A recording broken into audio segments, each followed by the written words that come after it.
Dr. Miller has for 30 years helped people journey through deep, intense spiritual passageways and integrate profound spiritual experience into a whole, integrated, full life.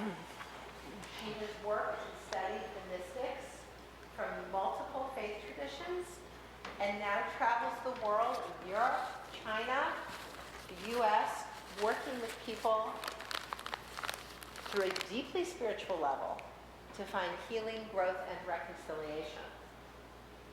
I hope that Judith, you'll speak in greater detail on your profound work, but it is a tremendous opportunity for us to learn from you. Dr. Judith Miller. Thank you, Lisa.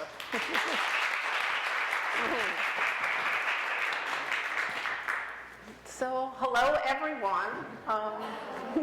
Want to make sure this mic, does it sound good or is it too loud or okay? All right. I thought what we would do, even though this is a beautiful, kind of awe-inspiring chapel, I'd like to make this as intimate and as much of an exchange as we can, even in this environment. So that's what I'm hoping for. And I thought I'd use our time together. First, I will read and discuss with you some of the excerpts of the book to give you a general idea what it's about. And then I'd like to use the second half for you to ask questions, for you to bring up, different points. If there's anything that you're unclear on or you don't even agree on, that would be really good to have this exchange, because I think probably everybody here has some real interest in this topic or you wouldn't be here. And therefore, I'm really interested in hearing from you, and we can all learn from each other. So that's what I'm proposing, if that's okay with everybody. And it would make it more interesting for me, because I get tired of my voice sometimes. Okay, so put on my glasses. Let's begin. I think I should start addressing why I call this book Healing the Western Soul. Certainly, we can agree that we're living in a time of multiculturalism, the idea of one world, and anyone that is aware of the different spiritual and mystical traditions know that basically they all lead to the same place. They lead to the same higher power. In the West, we call it God. Some people call it Allah. So why then would I say healing the Western soul? I did so because many Western seekers reject their own Judeo-Christian spiritual roots. And I feel strongly that this is a very big problem. They look to other traditions, Eastern, shamanic, Wiccan, because they are not aware that there's a sacred ground in their own roots. They confuse their tradition's spiritual foundations with organized religion. So that when people, and I'm talking about spiritual seekers, serious seekers, when they have authentic spiritual experiences that reflect this sacred ground, I have seen over and over how they turn away and reject such experiences. And when they do this, they get stuck in their processes. Because whatever comes through one's consciousness, whether it's in a meditation workshop, whether it's in their house, whether it's in their dream, whether it's on a subway, it has important meaning for their spiritual development. So, whoops. So time goes fast. Actually, I've been in the Human Development Department. It's been 15 years, and Diane is sitting here, and I remember, it seems like just yesterday that I came into the department for the first time, and I was teaching a course on child development, and I live in Philadelphia, so I took a train to Penn Station, and I was so nervous that day. I was going to take a taxi to make sure that I got here, and Diane was there, and she greeted me warmly, and I've been here since. And so the courses that I've been teaching in developmental psychology, they've been personality development, adult development, child development, and after about 5 years of grief that Diane knows about, I got one that's called spiritual development across the lifespan. And that was before the Institute, the Spiritual Mind-Body Institute, came about. So it was like a really big deal when that happened.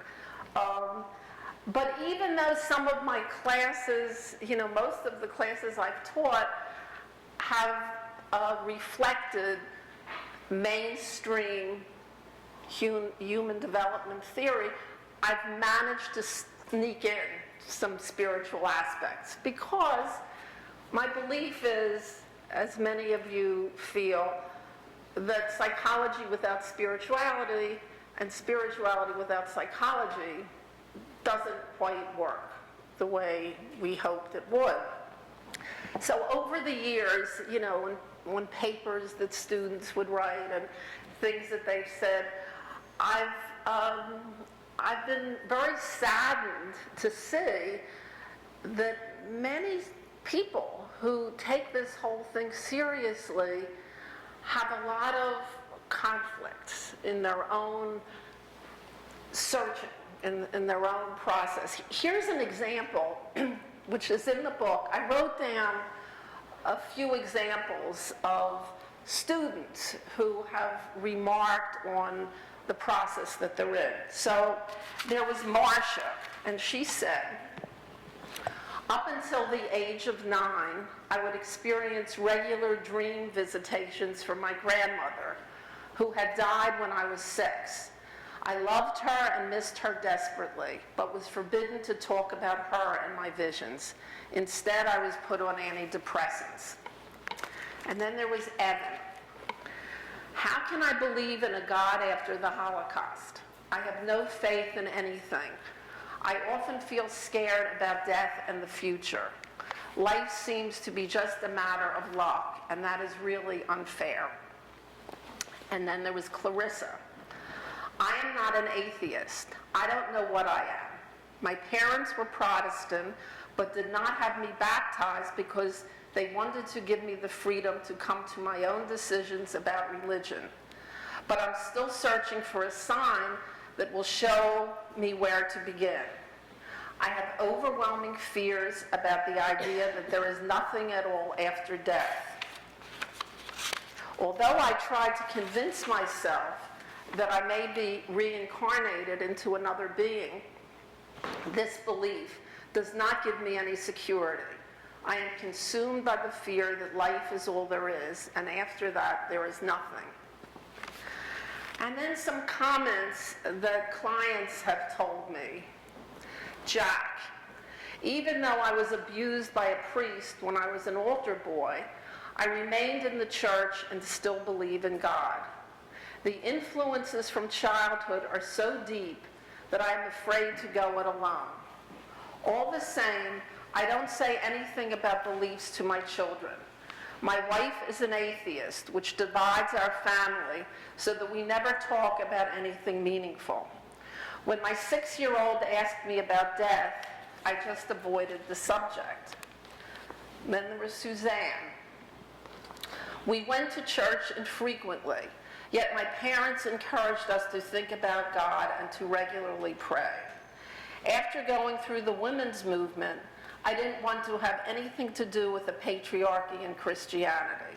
So now I just meet every now and then with friends, and we debate issues like whether there is a God. I always leave feeling that we never got close to any answers. And Jackie. I have been active in a variety of spiritual groups and communities. During one group, I participated in a trance dance where we would contact a higher power.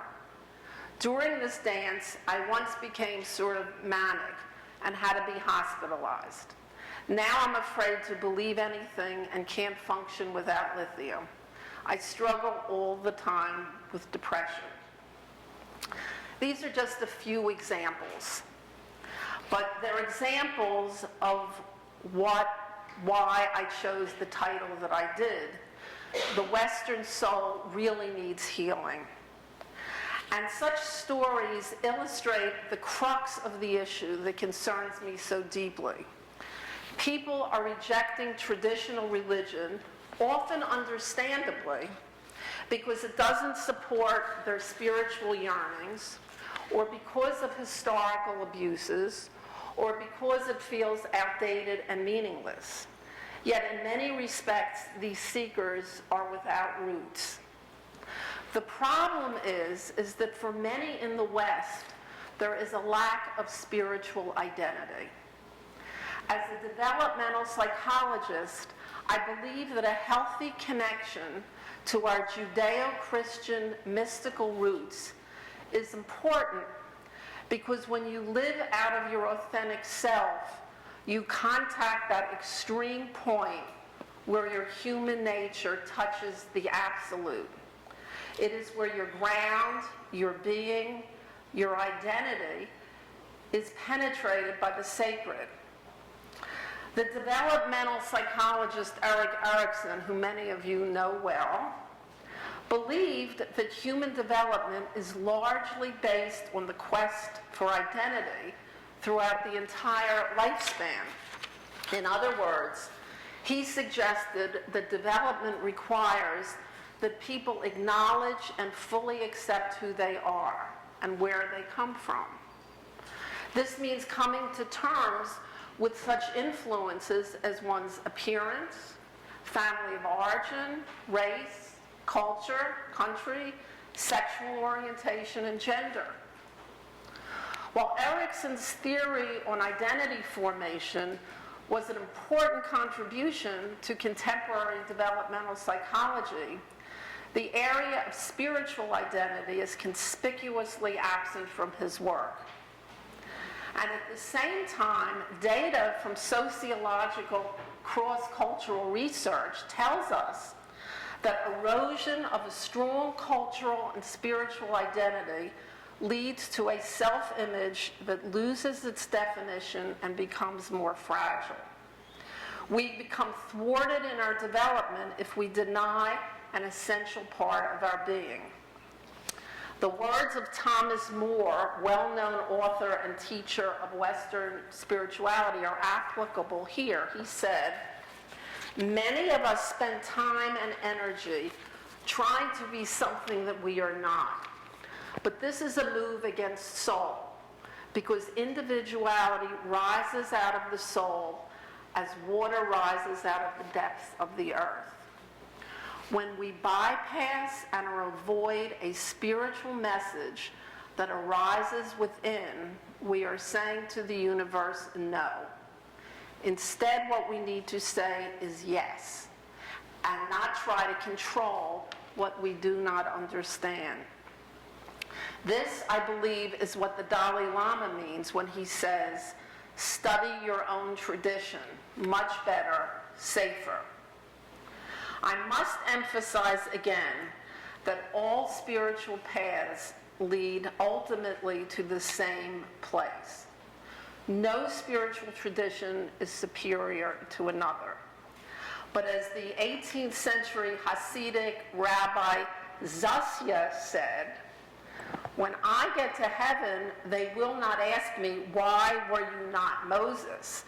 Instead, they will ask, why were you not Zasya? So the wisdom in Zasya's teaching is that we each have one job to do in life, to become fully, holy, and completely our true self. And then in his classic work, Study of History, historian Arnold Toynbee describes the rise and decline of 23 civilizations. His overarching analysis was that the stronger the spiritual identity of a culture, the stronger the culture is. So those are some reasons why the title of the book is what it is. Now I think what I'll do is I'll just tell you the themes of the three sections of the book. So part one is called Our Western Spiritual Angst. Part two is called Our Western Spiritual Roots. And part three is called Our Western Spiritual Path. And given the time, I'll go through each section and tell you a few points that I think are relevant, and then we'll open it up, okay? So, our Western spiritual angst. I started off with the topic of our support systems have failed us. So what support systems am I talking about? I'm talking about the support systems that are kind of in place to try to help all of us get our act together. Those of us who are seeking and trying to grow psychologically, spiritually, emotionally. So as I know it, the three basic support systems we have are religion, psychology, and I'll say the New Age movement, and we can call that many different things, right? So, as most of you are aware, more and more people are having spiritual openings, and I have seen this over the years. It's very, very fast, and it's happening a great deal, more than in the past. And I guess my sense is that there's something evolutionary that's happening now, and consciousness is expanding, and maybe this is the time it really needs to, because the world's in not such a great place right now. So more and more young people are having these spontaneous spiritual openings. You know, Carl Jung said that the time for spiritual development is during middle age, when people, you know, they've gotten their life together and their career together and their families together, and then they can become more introspective. That's not what I'm seeing. I'm seeing younger and younger people are opening up. And it becomes very challenging because, excuse me, developmentally they're at a time where they're trying to get themselves together in the real world. You know, career, school, relationships, and yet this other thing is happening. So, and there's much, because of this, there's so much interest in spirituality now, as you know. And it's in the media, and there's workshops, and there's all kinds of things. And in my opinion, in spite of this, many people undergoing such experiences are not being helped. They're not being helped by psychology, they're not being helped by religion, and they're not being helped even by the New Age movement or groups that identify with that. Now, let's start with religion. Many people have turned away from their religious heritage for all sorts of reasons that have nothing to do with our own personal spiritual experiences or the sacred. For example, they reject it because of failures having to do with prejudice against women and revelations of sexual abuse. There is also the long history of violence exemplified by the religious crusades, torture, witch burnings, and totalitarian despots who killed in the name of Christ. While such concerns are understandable, it is really important to realize that direct spiritual experience has nothing to do with present or past institutional or human corruption. It is also deeply disturbing to realize that we are living in a time when a war might erupt because of religious orthodoxy on a global scale. When these concerns are coupled with the fact of many people who have religious or spiritual experience and they run to their place of worship, to their minister or their priest or their rabbi, and they say, this is what happened to me, and then they are not helped. And I know of many cases where these religious, where the clergy would hear that somebody was having a direct mystical experience and say, you should really see a psychiatrist. And, I've also had occasions to do some work in different seminaries over the years. And I guess I always thought, boy, I wish I had been a clergy. Then it would be so easy, because in psychology it's so challenging. And it's been really disappointing to me that when you go into the seminary and you meet with these students who had a calling from God and who are devoting their lives, that once they're there doesn't seem to be space for them to deal with their own experiences. Rather, it's academia as usual. And so it gets squashed and pushed down. And so then how are they prepared to help their congregants who come to them where there's been no room for them in their training? So Western religion is failing great numbers of people. Let me now go on to psychology. So I want to start by saying that Lisa mentioned, I've been hanging out in this arena for a long time.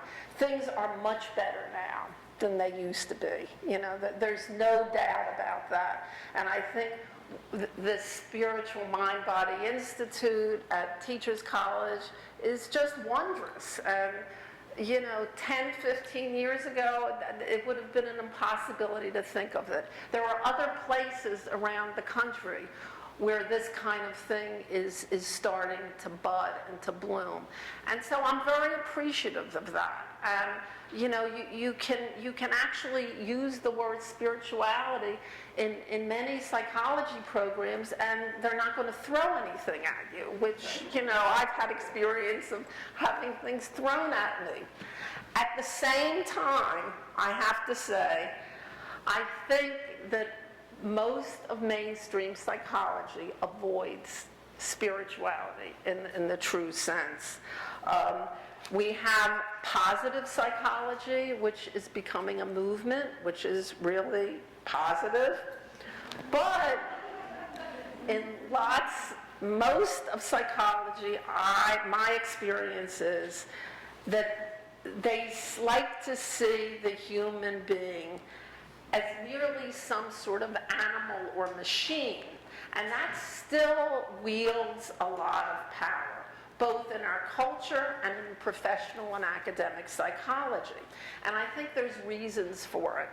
The first reason has to do with the fear of mental illness. The second has to do with the considerable power and influence of the field of biochemistry. So let me go into that a little. First reason, the fear of going crazy. Since there is a fine line between heightened states of consciousness and what today is interpreted as psychosis, it is a powerful fear not only for the public, but for mental health professionals as well. The teachings that still go on in psychiatry are main teaching when dealing with people who are diagnosed with psychoses is never talk to them about things that are not real. And that, I think, is really still going on and very prevalent in the profession. The worry is that somehow engaging in discussions about a person's strong spiritual energies and their visions and their voices will take the helping professional into areas that cannot be controlled. And then this brings us to the second reason, which is building a better brain through chemistry. So over the last few decades, psychotherapy has increasingly shifted from talk therapy to the use of pharmaceuticals to manage and suppress symptoms of psychic suffering. I mean, 1 in 5 children are now on some kind of medication for hyperactivity or for depression or for anxiety. The shift began in the 90s, which the National Institute of Mental Health called the Decade of the Brain. It becomes easier and psychologically less stressful to prescribe higher doses of medication. Biochemistry then becomes the tidy solution for attempting to numb not only emotional pain, but personal spiritual experience as well. Because invariably what happens if an individual has a spontaneous spiritual opening, and it's, you know, there's two types, it's what's going on now. People with intention can decide, I want to go on a spiritual path. I will go to this workshop. I'll do breath work. I'll do meditation. I'll do this. The good news about that is there's a supportive container a great deal of the time. But there are also many people who are having spontaneous openings. They don't have the support of a group. And when they have these openings, even though it can start in a really wonderful, light-filled experience, when there's an opening like that, everything comes up. So right after the light, there's going to be whatever conflicts, shadow, unresolved emotional things are there. Now, the Western mystics thought this was a good thing because they called the process purification, because they felt the more you open up, the more everything's going to come up, the light and the shadow, which is the opportunity to purify yourself or to develop. So today, millions of children and adults have been led to believe that the primary source of a psychological ailment is a neurological mishap. In the last few years, for example, a pacemaker for the brain was introduced to treat depression. The device is surgically implanted in the chest to activate parts of the brain when a client has not responded to psychotherapy or drugs. Often psychiatrists work in tandem with psychologists to offer both cognitive behavioral modification and drugs. While both the medication and the CBT may lessen symptoms for a time, unaddressed emotional wounds and spiritual openings will invariably persist, resulting in clients becoming more despondent and the psychological establishment feeling more helpless. In my view, the devotion of the field of mental health to this current model can at times be extremely damaging, as the following example shows. And now I'll read you about this woman named Janine. Recently, while on vacation, I called a plumber to help with an issue in our kitchen, and we got to chatting. His name was Paul, and when he learned I was a psychologist, he asked me shyly and with an undertone of desperation if I would mind talking with his wife, Janine. She has seen lots of different doctors and no one can help her, he said. I don't know what to do. Janine turned out to be an attractive woman in her late 30s, very thin and with dark shadows under her eyes. When we sat down together, she shared a bit about certain strange feelings, she said, that were causing her anxiety, stress, and confusion. Then she pulled out a sketch that her most recent psychiatrist had made to help explain her condition. I asked about her diagnosis and was told that she had been labeled psychotic and been hospitalized at one point. The drawing by Janine's psychiatrist depicted 3 kinds of brains. The normal one was basically clear inside. The second one was a mixture of clear and some black squiggles. And the third one, the abnormal brain, was all black inside. The psychiatrist had told her that she had the misfortune to have a third kind of brain, and her problem therefore was incurable. And he had thus far prescribed 20 different kinds of medications to experiment with managing her symptoms. They made her feel terrible and even more stressed, so she had stopped taking them. Privately, I was shocked and angry.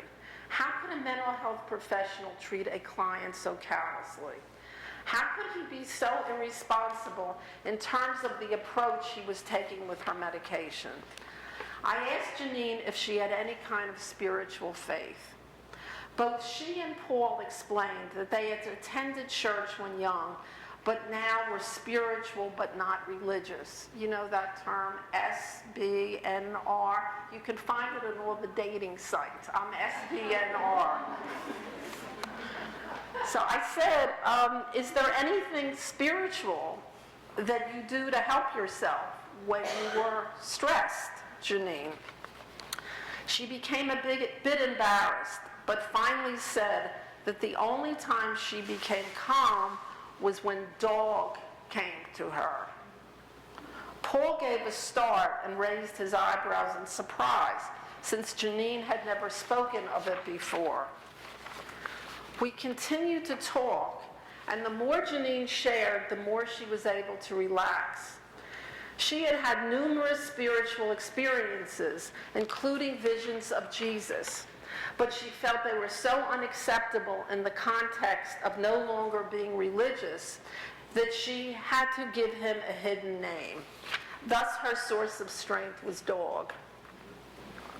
The idea that spiritual experience and psychological and emotional pain are merely chemical disruptions in the brain has 3 negative outcomes. 1, the complexities of human nature, spiritual experience, and the soul are denied. 2, drug therapy often causes unpleasant and sometimes dangerous physiological side effects.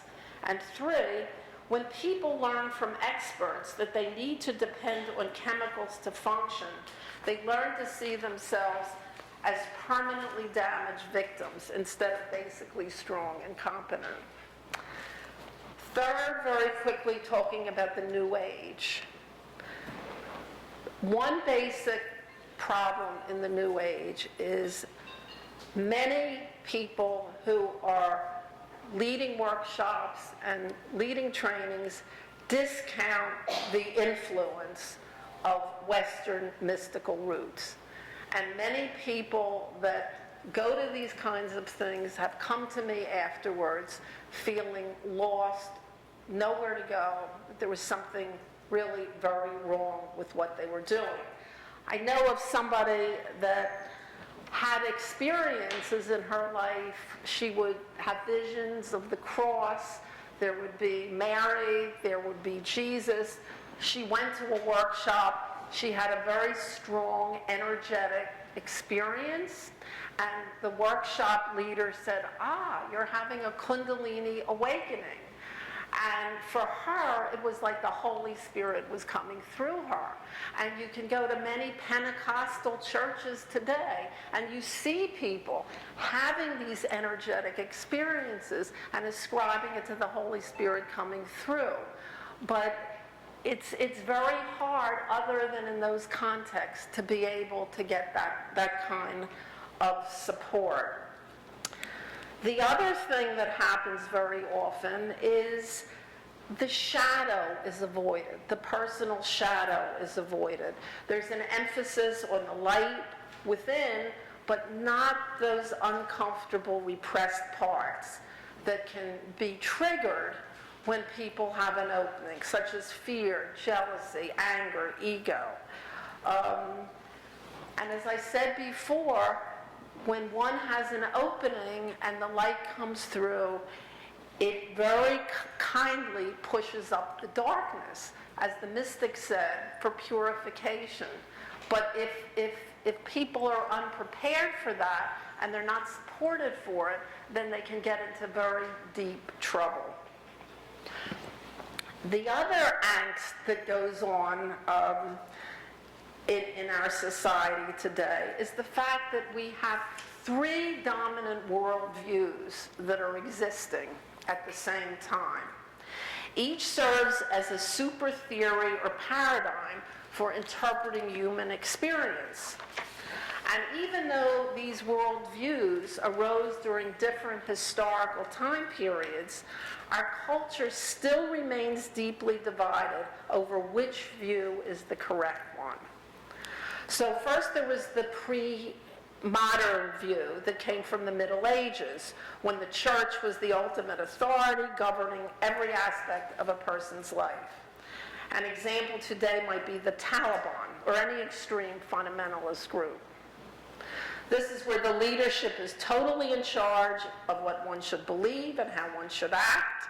They hold the exclusive right to define, interpret, and teach about the soul and any spiritual belief system. Now, the modern view then came up, which was a real reaction, of course, against the pre-modern.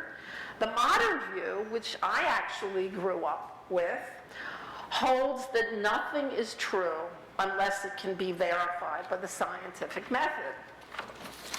And then there's the postmodern view, which is the prevailing one, I think, today for certainly for academia, for psychology, and for many spiritual psychologists as well.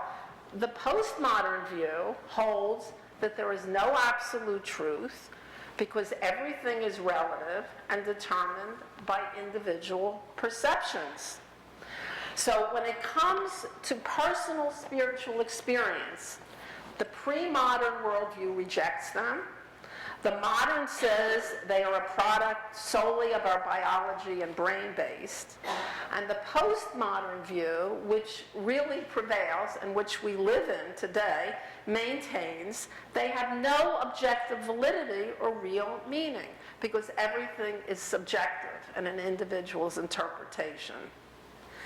So since many spiritual psychologists and academics consider themselves postmodernists, how can they authentically help the people they work with if they have no faith in an absolute? Because an absolute and a soul and a journey to the higher power, to God, is not relative. There's something that's pretty absolute about that. I'm now going to read about a case example that is, I think, something that we see very, very often. His name is Craig, and he's an example of how our Western support system are letting spiritual seekers down.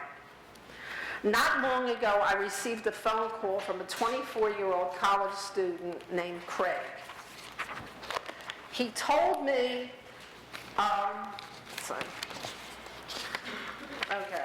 he told me that he had been interested in spirituality for several years, had read many books on the subject, and had been participating in a series of meditation classes for several months. During one of his meditations, he had a dramatic out-of-body experience, saw blinding light, and felt the presence of angels. Then he had a vision of his father, who had died when Craig was young, and he was flooded with feelings of love. I walked around for 5 days afterwards, smiling at everyone, he told me. I felt clear, open to everyone, and able to love unconditionally. Craig told me that his crown chakra, that's the energy center at the top of the head, described in Hindu spirituality and known to practitioners of yoga, was still tingling, as was his third eye, the energy center between the eyebrows. But he was not calling because he wanted to talk about a spiritual opening, but because of what happened next. Craig's feelings of bliss were followed by paranoia and a psychotic breakdown. He had frightening dreams where he was pursued by demons. He imagined that his neighbors were spying on him, and he accused his college roommates of conspiring to hurt him. Unnerved by Craig's strange behavior, all 3 roommates moved out, leaving him isolated and afraid. Craig's meditation teacher was unable to provide him with assistance or assurance and gave him the name of psychiatrist affiliated with Craig's University Counseling Center. His mother was notified about his state of mind, and she and the counseling center arranged to have him committed to a mental hospital where he spent 5 days. He was released with a regimen of antipsychotic drugs and began regular sessions with a psychologist and a body worker. In spite of all this support, Craig was still having trouble. He had the initiative and wherewithal, however, to research his breakdown, which led him to call me. After hearing his story, I asked him how his relationship with his professional helpers was working out.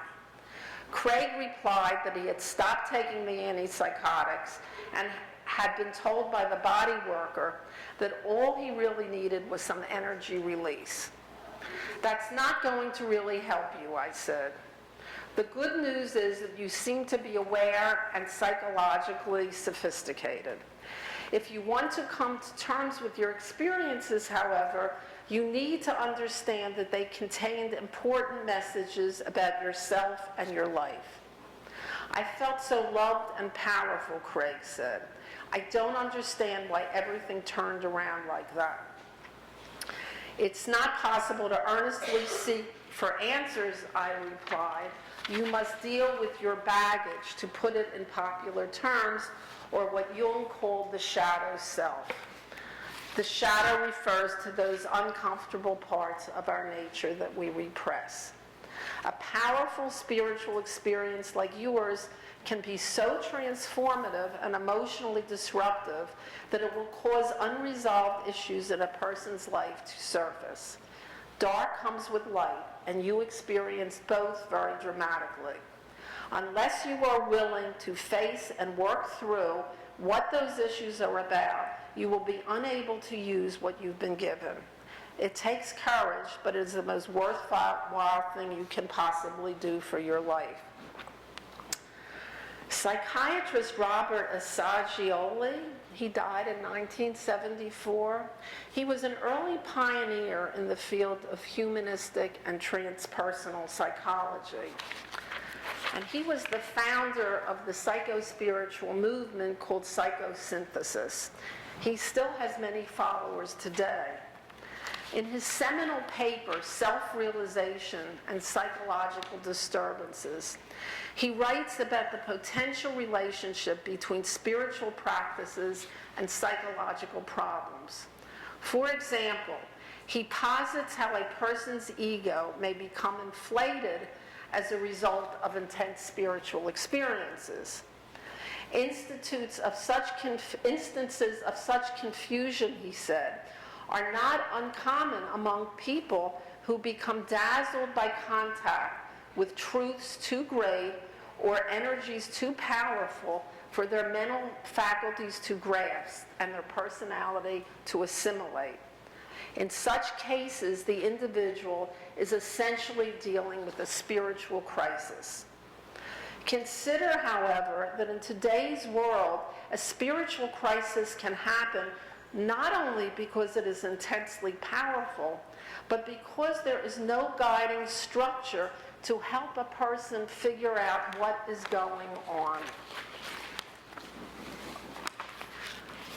I think the do-it-yourself spirituality does not work.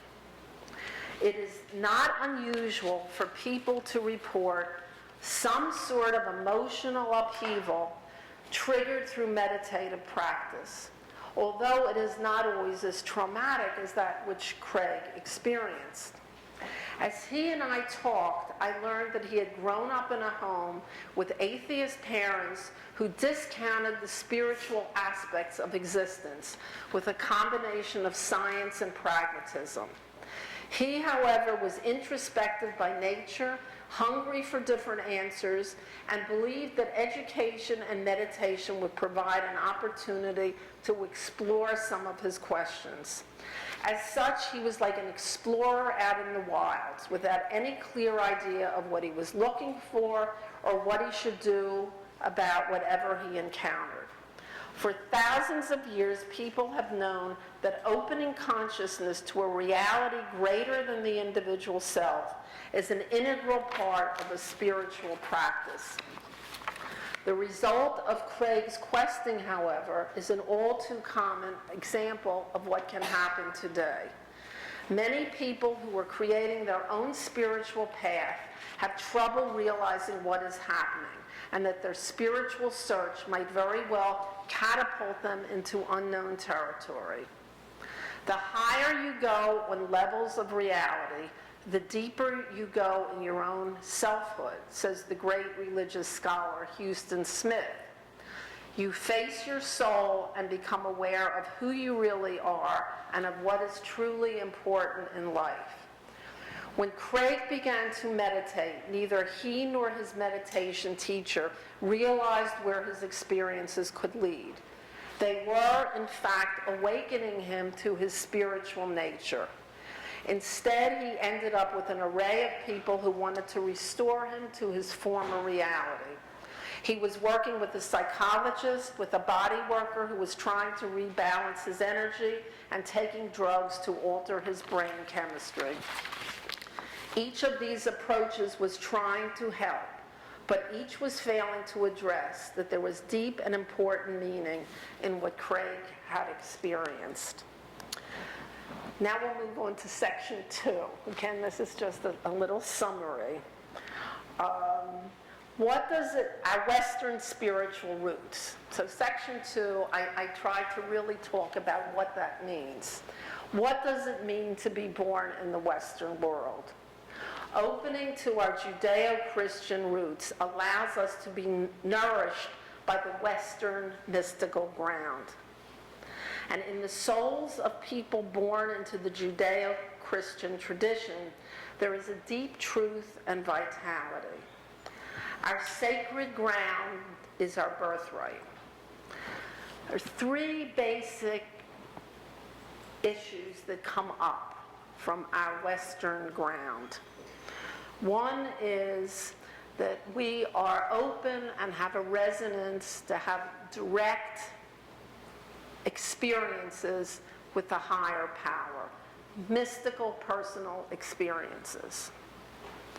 2, it's really important that we acknowledge that there is a dualism in the West, and therefore spiritual development necessitates making choices between light and dark, good and evil.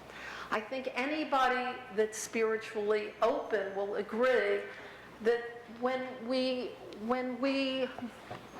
really develop, we reach that place. The term is oneness now. It's called union in Christianity. It's called enlightenment in the East. In the Jewish Kabbalah, it's called Ein Sof. It's a place where there are no dualities, where everything is one. We're connected to the higher power, to each other. But in the West, for us to authentically get there, to authentically get to that place, rather than just doing the words, we have to go through the hero's journey. We have to acknowledge that as human beings, we've got light and darkness. There is good and evil, not only within ourselves, but in the world around us. We have to face that. We have to work with that. We have to see it, and we have to develop ways of using the light to help us confront the darkness or withdraw from the darkness or anything else. I think what happens today is it feels very politically incorrect to say that there's anything but this oneness and we're all one and this good evil stuff. It really is not where we should go. Yes, it is where we should go, because we're never authentically going to get to that other place unless we do this work. And then the third aspect of our spiritual roots, I feel very strongly, is to practice Christ consciousness. What is Christ consciousness? Very simply, it's to feel unconditional love, humility, and forgiveness. Now, Lisa said I've been working with people in these deep ways for many years, and that's true. And this Christ consciousness part is a real challenge for me. First, I had to deal with my own personal issues, being born Jewish, and what? Why did this come to me? And then as I work with people, lapsed Catholics, like the last thing they want to deal with is anything that reminds them of the church. And how would you like to work with a Jewish person in breath work that, claims to be a Buddhist, and suddenly there's an image of Jesus that comes? So it's very easy for people to push this stuff away when it comes up. They don't like this, they'd rather the shamanic power animal. That's what they'll pay attention to. And I think universally, all spiritual traditions will say whatever comes through consciousness is important and it's there for a meaning. Carl Jung said, whatever symbols or archetypes come up into people's consciousness, it's there, not random, the collective unconscious, what people tap into. It's not random. There's meaning. There's meaning for them in their own growth and development. Jung said he would recommend that when in medical school, when psychiatrists are going through their residency, they should have a symbol dictionary with them. So when they're working with patients who seem to be having hallucinations and delusions, the psychiatrist can look in the book and see what that means and then figure out how it's applicable for that person's growth and development, which it always is. In terms of our Western sacred ground, there are actually innate forces within us that have to do with the deep spiritual, cultural undercurrents in a person's soul. Neither spiritual development nor spiritual identity are extraneous factors in the human condition. They are central. They are deeply serious issues for mental and emotional health and well-being. As I said before, and I'll say it again, all traditions lead to the same place, which is simply to become one with all there is, including the higher power. And like other traditions, there is also a sacred foundation to the Judeo-Christian tradition, and many of today's seekers don't know it. Acknowledging one's identity is important for development. Over the years, many people I've worked with have direct spiritual and mystical experiences reflecting these roots, and they choose to bypass them because of bad experiences with organized religion. But spiritual development means to open to whatever comes through consciousness, because if it comes, there is importance and meaning. Finally, almost all people who have psychiatric diagnoses of psychoses will experience major inner conflicts around religious imagery that reflects their Western spiritual roots. These conflicts are between light and dark, good and evil, Christ and the devil, so much that psychiatry actually uses the term religious ideation. And this happens to the person whether they're an atheist before their break, whether they're Jewish, whether they're a Wiccan or agnostic or whatever. Once they have what's called a psychotic break, these issues will come up from their soul. So it goes beyond what their personal identification is. And it happens because this Western spiritual energy is in their souls. And my belief is that when it comes through in this very, very difficult and uncontrolled way, it's there for their purification or for their potential development. And instead, the great majority of them, their lives are kind of peripheral and done. Because the medication comes, it pushes everything down, they lose confidence in anything in themselves, and that's it. The last thing I want to say about this section, I'm very appreciative. Some of you may be familiar with Ken Wilber. He came out in the last years with a model that he calls 3 Faces of God. And he describes the 3 faces of God as different ways that we can experience God. The first one is God as I, the God self, the God within. This is the I am, our inner wisdom, our connection with divine intelligence, our soul's truth. While feeling connected to one's God self can bring about a real sense of well-being, it can also be a common trap, Wilber says, for people on the spiritual path who cannot distinguish when their ego is doing the talking. It's very nice to say it's the God within that's telling me to do this. How do they know that? So they can keep their ego intact. Then he talks about God as the all, which is the oneness. This is when God as the all is understood as Gaia, as oneness, the experience of becoming merged with everything, no inner, no outer, simply all. It's a holistic perception of the great web of light stretching from dust to deity. As with the God self, it's also possible for one to have these moments of transcendence and still keep their ego intact. And then the third one is God as other.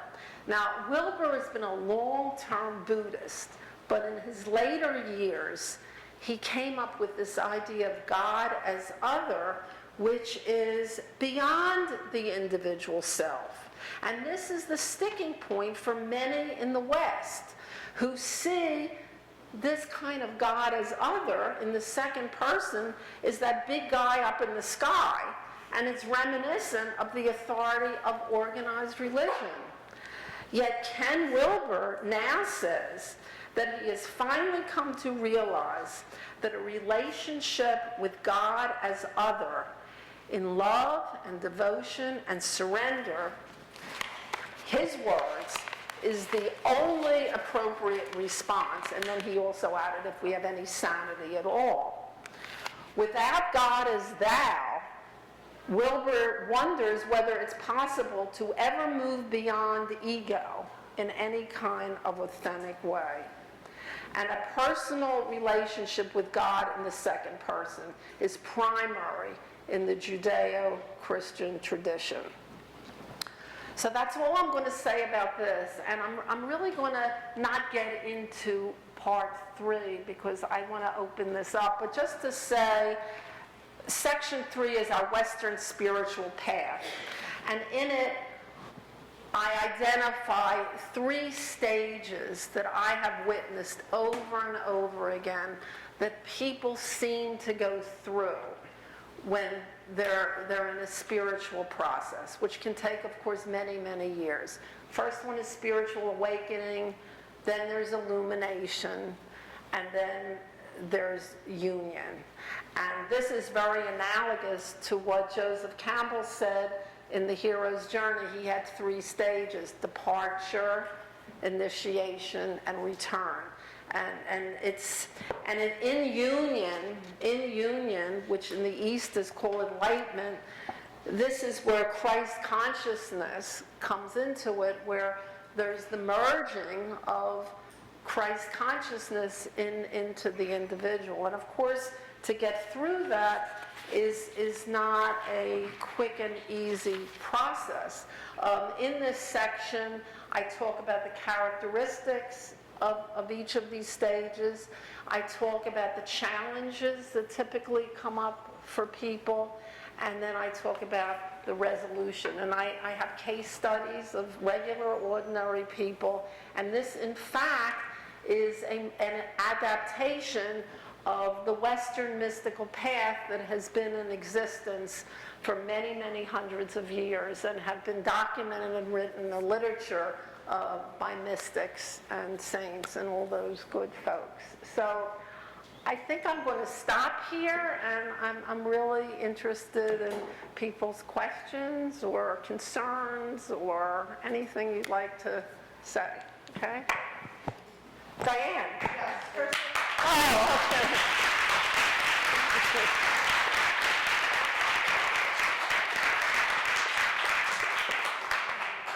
Judith and I met about 20 years ago. Oh, gosh. We've been friends ever since. Oh, When gosh. we first met, she said to me, I was one of the typical Westerners who rejected my Yes, she was. background.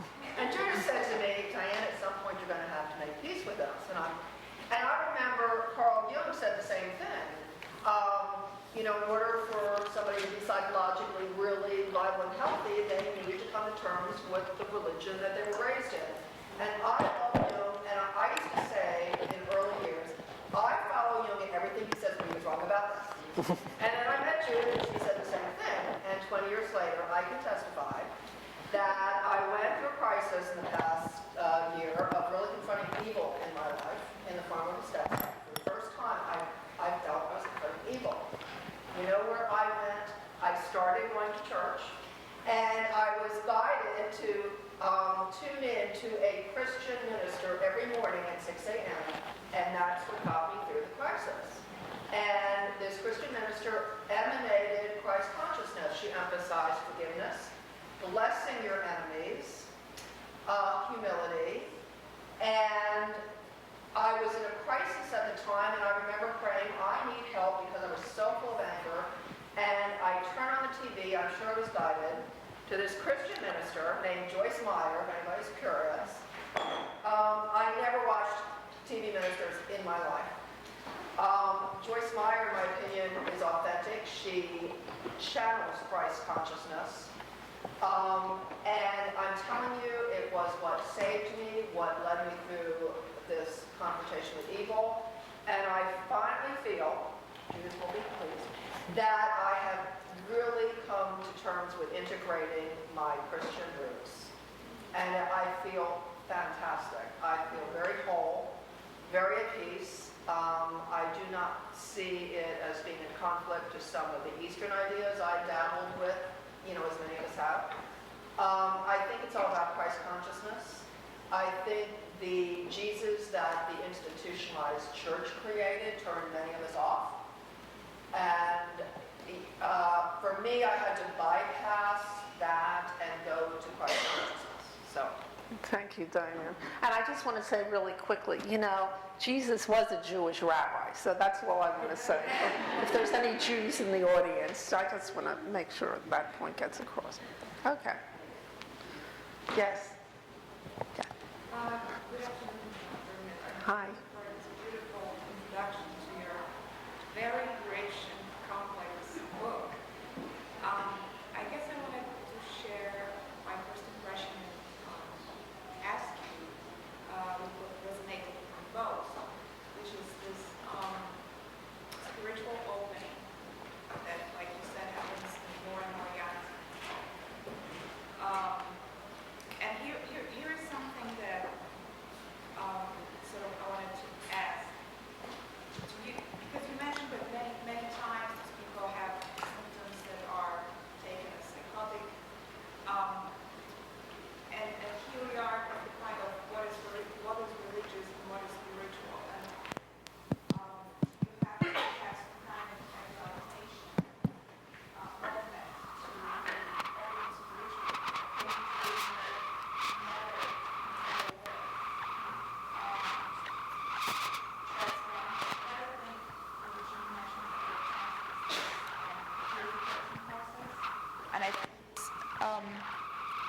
immensely important.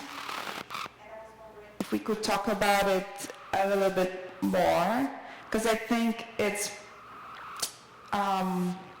like I'm very much interested in clinical psychology, and I'm also applying to the spirituality mind body program. But I'm thinking that what is very important is what happens in the process of opening. Like you said, the evil is coming together with the light. And what may be helpful in this process, for example, in therapy, it would be containment. If I have somebody who helps me contain everything that comes out of me, I'll be able to contain it myself.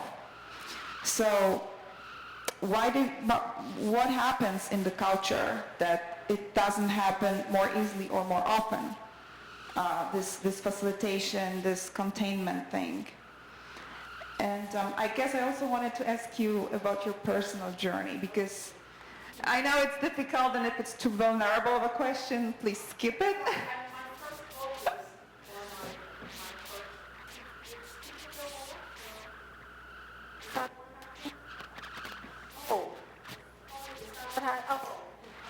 Oh, okay.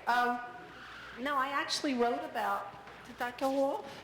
I actually wrote about my personal journey in my first book. So should we continue this? Okay, so I don't mean to put you off. You're talking about a psycho-spiritual process. Section 3 is the stages, I think, that people go through. I talk about the challenges that come up for them.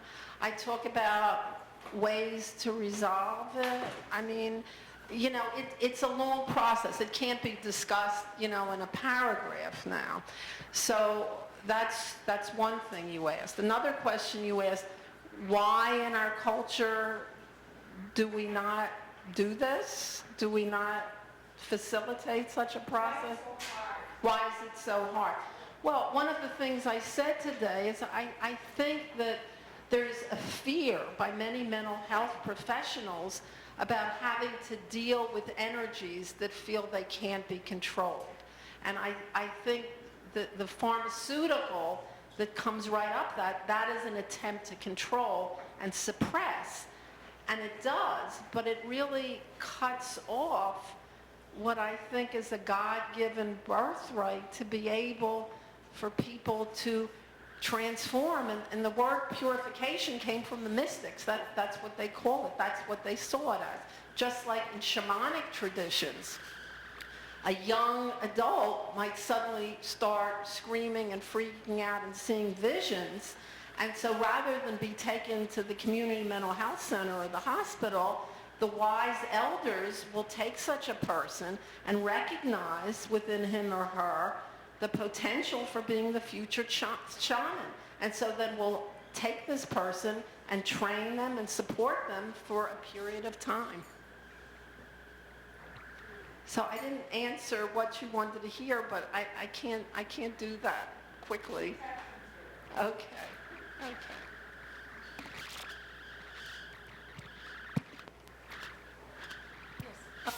I'm curious about your idea about best to support, especially young people who are going through this, because I know in my experience, my son went through the whole medical route, and my family's not religious, so that wasn't really an avenue that we could take. But I'm wondering if you had an ideal, where can these people go for help? Have you, is this working now? Maybe? Is it working? No? How old was your son when this happened?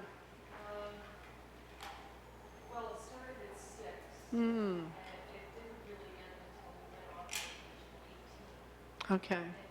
But I'm really interested in this because I think this is so prevalent, Yes. and there just doesn't seem to be a place. Well, I mean, I will tell you, when I've worked with children and teenagers who have been diagnosed as psychotic, I work with them in very similar ways as I do with adults. You know, breath work is a meditative tool that I use with people as a way to help them open up. And even when people have this kind of diagnosis, I find that giving them an opportunity to really go down into themselves is an opportunity for them to work it through. We then talk about their visions and their voices. We talk about their fight between good and evil. In other words, really affirm their process, like whether they're children, teens, or adults, because it's the most important thing in their life and their soul and their being. And when it's ignored or shuffled, or they're given the message it's not real, it's devastating. And then they don't know what to believe is real or not. So that's how I do it, and it really can be very helpful.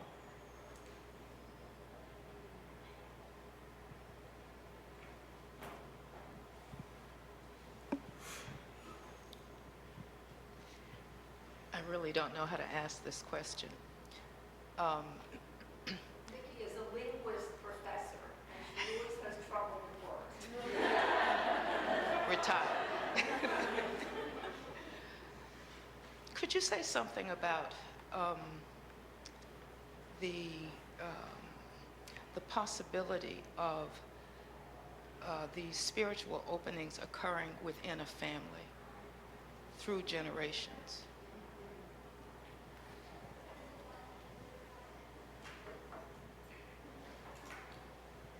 Yeah, Nikki asked about these spiritual openings happening in a family. It is very common that when somebody in a family has had this opening, that the children will as well. Where it can get very tricky is if there's been a diagnosis, let's say, of a parent.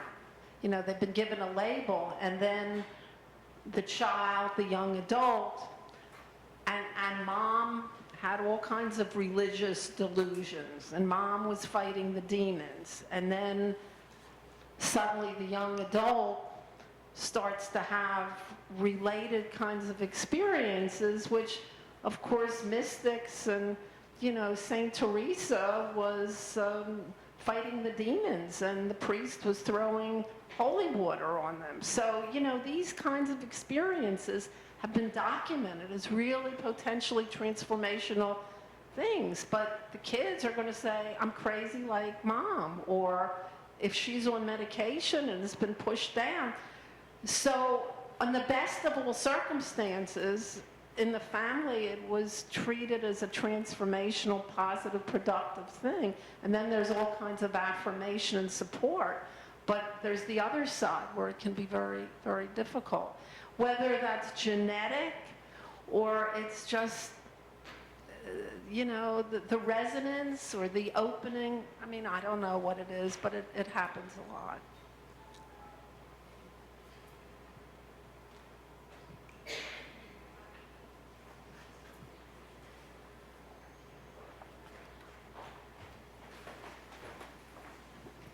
Hi. I'd like to know if you could say something about the or clarify between spiritual emergencies, spiritual emergences, and crises, and spiritual awakenings as well, because it seems to me Groff defines it differently. Well, he changed according to Yeah. the time periods. Spiritual emergence, can you hear me? Yes. Okay. Spiritual emergence, I think, is the same as spiritual opening. There's an opening.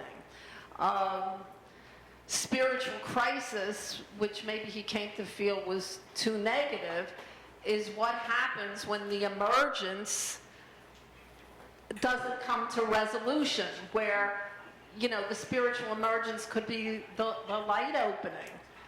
Then when the darkness comes right next to it, then that becomes the crisis. So I think we're dealing with semantics here. My experience is that there's never a spiritual opening or a spiritual emergence, an authentic one, where the shadow isn't going to come up. Because if it doesn't, then it's not authentic. So I think they all go together. And if it is for purification purposes, how does one manage that if they don't know that that's the stage that they're in? Because it can happen quite spontaneously. They can get catapulted. I totally agree. And what becomes really difficult is when they go back to their meditation teacher and they, like Craig, and she has no idea what to do. And yeah, I mean, that was one of the reasons I wrote the book. I try to give a map and a guideline, but clearly this is an area in the field that needs to be developed. There's no model or structure in the West that guides or gives people a sense of anything that happens. And to me, that's really a serious issue.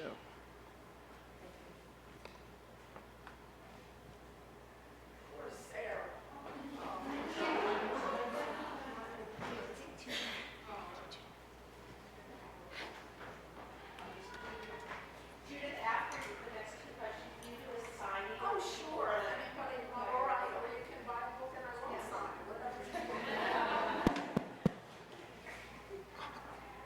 Hi. I wanted to ask, do you see anything in the future in the way of healing centers rather than churches, since religions have become so solid, their reputations, and people have turned off from it? Can you see, because people need communities that they can get together and they are able to communicate and pass these ideas. So can we see these new places like healing centers as something that replaces the churches? Well, I think these healing centers have nothing to do with the churches because the churches haven't been able to provide anything like that. There have been efforts made with healing centers, and I'm sorry, in the last 20 years I can name, at least 5 that I know of that came into being with all the ideas that you're saying. And then there were all kinds of reasons why they couldn't maintain themselves. Insurance, licensure laws, all these kinds of things. But of course, that would be an optimal thing. And in Buddhism, they've got the sanghas, and communities are really, really important. I agree. Yes? How about starting them at the college level or in the universities? Because those are usually the places for I mean, I where the think, ideas begin and start. I mean, it would be great. It's what's needed, without a doubt.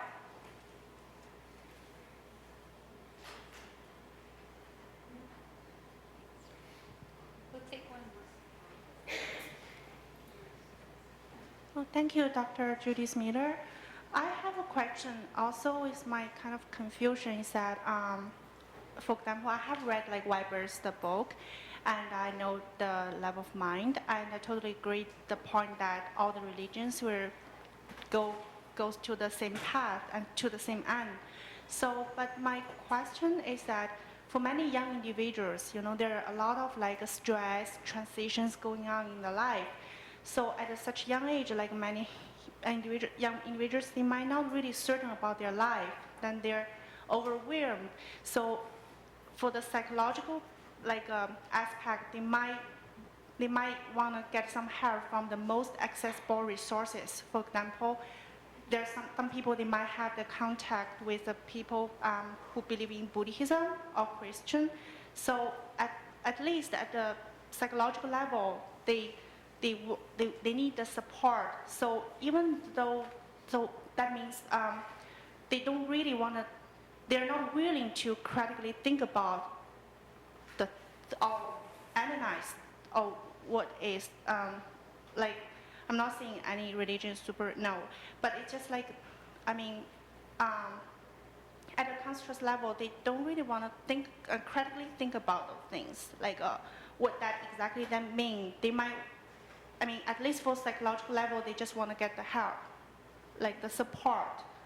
So they don't really think in very depth of what the religion really mean, what the history, how that come from, then, yeah, so. Well, I mean, I certainly wouldn't go with somebody in that direction if that's not what they were looking for. There are plenty of people that can support, you know, things like you're talking about. Okay, I think the room is bubbling with questions and and then signing, and that we were thinking also that you might have the opportunity. I know that many of you have been working with Judith over the years, and also quite many others also took class with you and have come back. They've graduated and come back to see you. So it would be nice if they can come as well, right? And we have some books too. So yeah. So maybe we'll take another, and then they can come and visit you. Okay.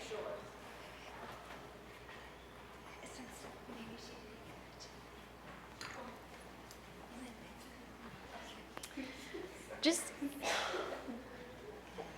over here. Just going back to your mention, you mentioned the lack of Western model, and obviously we're speaking about Christ consciousness and return to the shamanic principles and healing and that sort of thing. I'm just wondering, do you see an emergence, or I guess an increased interest in Native American healing and ritual and practices, especially I'm thinking like Tennessee, Cherokee. They just opened in Asheville the first Cherokee-speaking first language daycare.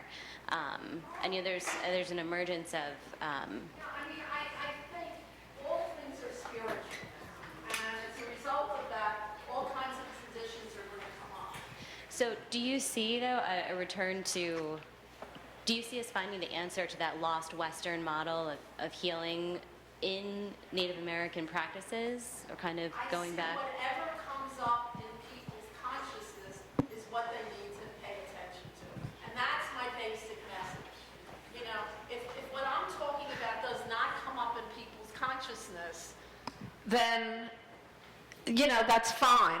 But it's when it does come up that we need to pay attention to it.